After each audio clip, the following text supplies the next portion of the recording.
This afternoon I got to do some wandering with a group of people online. It was so nice. I saw so many people in the little boxes that I knew, and I wanted to wave hello to everybody, but then I thought it would look a bit it's not very fair on the people that I don't know if I'm going, oh, hello, hello, hello. It makes it feel like you're at a party where everybody else knows each other and you don't. So I stopped, but it was really, really lovely to see so many familiar names and faces.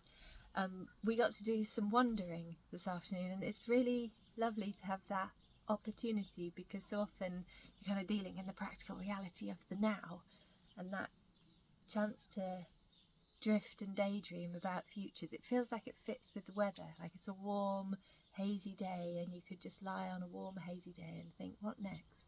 What could be better? What could we do differently?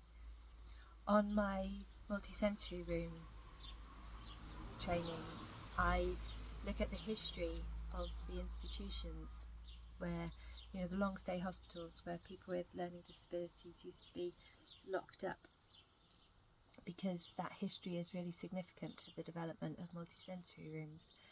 And it's a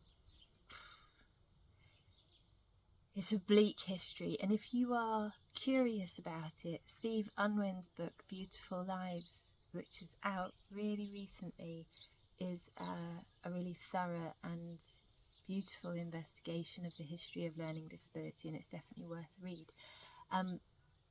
But on that course, you hear that history and then you think, God, those people, they were so awful.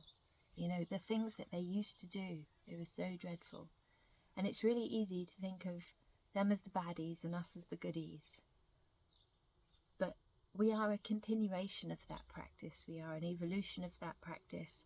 Bits of it remain, bits of it have changed, but we're not done, you know.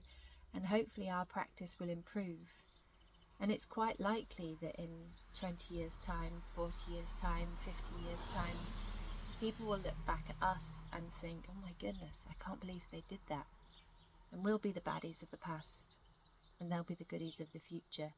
And what is it that they will look back at us and be shocked by? What aspects of our practice now are ripe for change? And we were guessing today, we were looking at traditions and necessities.